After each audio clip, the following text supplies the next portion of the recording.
संत रामपाल जी और रजनीश ओशो जी दोनों ही आध्यात्मिक संत हैं, लेकिन दोनों के आध्यात्मिकता के मार्ग में एक विशाल अंतर है।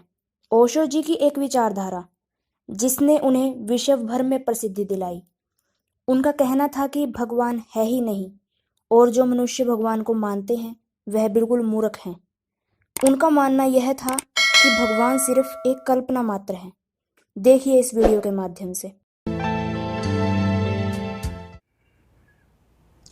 Do you consider yourself a god? My God. There is no God. So how can I consider myself a God? God is the greatest lie invented by man. और वहीं दूसरी तरफ संत रामपाल जी महाराज वेदों से प्रमाण देकर सिद्ध करते हैं कि भगवान साकार है, सहशरीर है और मनुष्य के समान देखने योग्य है। प्रमाण के लिए देखिए संत रामपाल जी महाराज का यह वीडियो सत्संग। को देने के लिए स्वयं चल कर आते हैं सतलोक से। अब आपको उन वेद मंत्रों से रूबरू कराते हैं। ये देखिएगा ऋग्वेद, ये 9-10 मंडल इकट्ठा ही अनुवाद है। ये कहाँ से प्रकाशित है ये देखिए। प्रकाशक हैं सार्वदेशिक आर्य प्रतिनिधि सभा, महर्षि दयानंद भवन, रामलीला मैदान, नई दिल्ली। ये इनके फ़ोन और फैक्स नंबर हैं।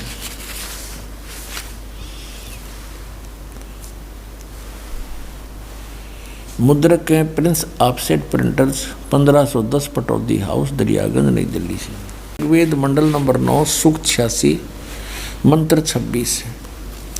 यज्ञ करने वाले यजमानों के लिए, धार्मिक अनुष्ठान करने वाले भक्तों के लिए, यानी भक्ति करने वाले भक्तों के लिए परमात्मा सब रास्तों को सुगम करता है, उसके रास्ते खोल देता है, उनके विघ्नों को मर्दन करता है, उनके संकटों का निवारण कर देता है, समाप्त कर देता है, उनको पवित्र करता हुआ और अपने रूप को सतलोक में परमात्मा का स्वरूप तेजों में है।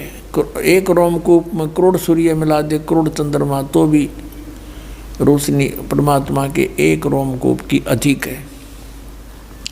इसलिए जब यहाँ आता है तो अपने रूप को हल्के तेज पुंज का कर लेता है, हल्का कम रोशनी वाला, अपने रूप को सरल करता हुआ वह कांति में परमात्मा अर्थात कबीर देव, ये कबीर देव लिखना, कबीर साहब, विद्युत के समान पहुँचूंगा क्षण एक में, क्षण एक में, क्षण में क्रीड़ा करता हुआ और वर्णीय पुरुष को यानी अच्छी आत्मा को प्राप्त होता है, श्रेष्ठ आत्मा को। अब 27 में बताया है ऋग्वेद मंडल नंबर 9, सूक्त 86, मंत्र 27 में कहा है कि जो परमात्मा ध्युलोक के दिवसे तृतीय पृष्ठे, ये है सतलोक के, दिवलोक के तीसरे पृष्ठ पर विराजमान है, वहाँ रहता है और प्रकाश रूप है। अब देखो ऋग्वेद मंडल नंबर 9 और सूक्त 82 का, ऋग्वेद मंडल नंबर 82 और मंत्र नंबर 1, सर्वोत्पादक प्रभु, सबकी उत्पत्ति करने वाला परमेश्वर, प्रकाश रूप, सद्गुणों की वृष्टि करने वाला, पापों के हरण करने वाला है, वह राजा के समान, राजा के। ये 269 पे और 270 पे देखो, इन्हीं का अनुवाद 270 पे। राजा के समान दर्शनीय है, राजा के समान यानी नर आकार है, मनुष्य दृश्य है, देखने जोगा है, साकार दिखाई देता है।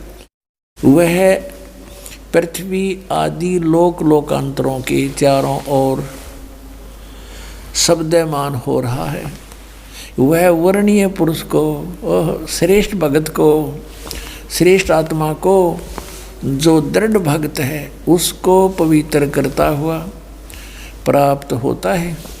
जिस प्रकार विद्युत स्नेह वाले स्थानों को आधार बनाकर प्राप्त होता है, अपने आत्माओं जो परमात्मा को निराकार कहा करते अपनी कर कमलों से लिख रहे हैं परमात्मा साकार है, राजा की तरह दिखाई देता है, वो तीसरे मुक्ति धाम में विराजमान है, वहाँ से चलकर आता है, अच्छी आत्माओं को मिलता है। इनके विषय में कहा है मोती मुक्ता दर्शत नाही, ये जग है सब अंदरे, दिखत के तो नैन चश्म, इनका फेरा मोतिया बंदरे। अब यह निर्णय आपका है कि आप संत रामपाल जी महाराज के द्वारा बताए गए वेदों के अनुसार प्रमाणित ज्ञान को स्वीकार करते हैं या रजनीश ओशो जी द्वारा बताई गई उनके स्वयं की धारणा से प्रभावित होते हैं। अगर आप संत रामपाल जी महाराज का ज्ञान सुनना चाहते हैं तो हर रोज शाम को 7:30 बजे साधना चैनल पर उनका सत्संग देखना ना भूलें।